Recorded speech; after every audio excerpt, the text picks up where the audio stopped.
faire un trajet qu'on peut importer dans son GPS pour savoir d'avance où tourner quand on fait des nouvelles routes, des nouveaux chemins. C'est très agréable, surtout avec le Zumo XT. Au début, j'ai utilisé Garmin Basecamp. C'est pas très beau. C'est vraiment chiant de connecter le GPS sur l'ordi puis d'essayer de le voir. Après ça, il y a beaucoup d'outils, ils sont pas trop clairs, outils de création. Ben, pour commencer un trajet, c'est ça. Je veux déplacer la carte. Oh, non, il faut faire spacebar, mais bon. Tu sais, non. Souvent, j'utilisais conjointement Google pour voir les terrains un peu plus. La seule chose qui monte bien, lui, c'est les chemins de terre. Bref, c'est pas quelque chose que j'aime utiliser. Alors, j'ouvre mon furteur et je vais à gpx.studio.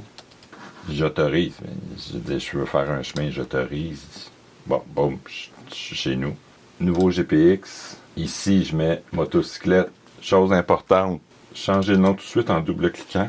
Après ça, quand on l'importe, si on en importe plusieurs, ça ne fera pas New 1, New 2, New 3, puis on ne s'y retrouve pas. Ça va tout de suite dire ce que c'est. Ride dans le Nord. C'est fait. Je parle d'autoroute, premier point. Je me rends à la campagne. Pouf. Là, j'ai juste à cliquer sur la souris. Je peux zoomer super vite. Il faut faire attention quand on clique de ne pas cliquer trop large parce que sans s'en rendre compte, au lieu d'être, puis surtout près d'une intersection, mais il peut y avoir une petite route, on peut cliquer à côté. Puis quand on zoome, hop, on s'aperçoit qu'on est juste là. Mais quand on va continuer son chemin, il va nous faire tourner à droite, faire un demi-tour, puis revenir. On a l'air un peu nono quand on guide des amis. Bref, il faut vraiment zoomer. On peut annuler un truc en faisant pomme Z sur un Mac. Fait qu'on s'en va comme ça. Puis on s'en va sur la 344. C'est particulièrement important de faire attention quand c'est une autoroute à double voie, là, parce qu'il va te faire carrément sortir de l'autoroute, revenir sur tes pas. Ça peut être vraiment con. Oh. Exemple. J'ai cliqué de l'autre bord de l'autoroute. Et voilà, il m'a fait sortir ici, U-turn. Maintenant, aussi simple que ça, j'exporte. Je download. Ça s'en va dans mon fichier téléchargement. J'ai le GPX ici. Alors maintenant, je vais ici. Je partage AirDrop et je vois mon téléphone. J'envoie au téléphone. Bon, le téléphone reçoit. AirDrop, le téléphone, me demande qu'est-ce que je veux faire avec ce fichier-là. Ben, j'ai dit je veux utiliser Drive de Garmin. Là, mon Garmin, il faut que je l'allume. Quand vous avez acheté votre Garmin, vous l'avez pairé avec votre téléphone. Donc, maintenant que mon Garmin est ouvert, je fais envoyer.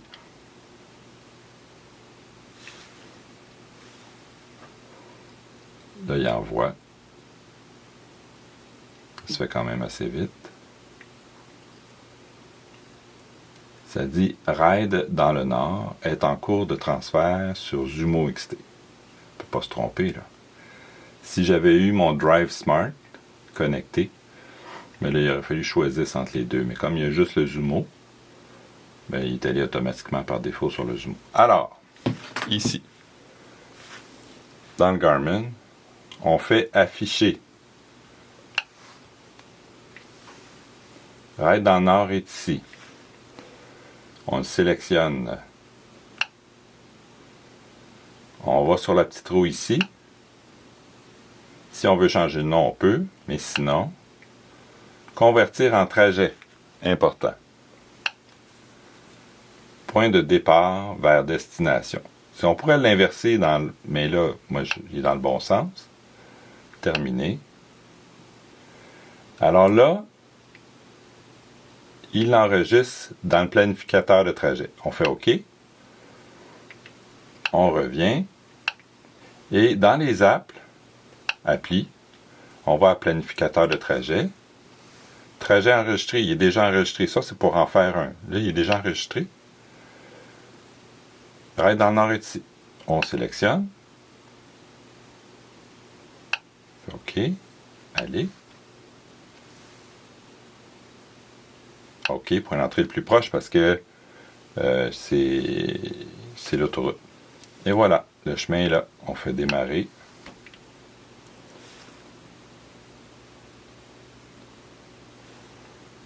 Bingo. Il nous dit comment se rendre au point d'entrée. Ben, le point le plus proche. On pourrait lui demander de nous envoyer au point d'entrée si on veut vraiment faire toute la route, mais souvent ça revient au même. Là. Fait qu'on est prêt à naviguer. C'est aussi simple que ça, presque, de loader un GPX dans le Zumo à partir du téléphone qui lui est à partir de l'ordi. Et voilà.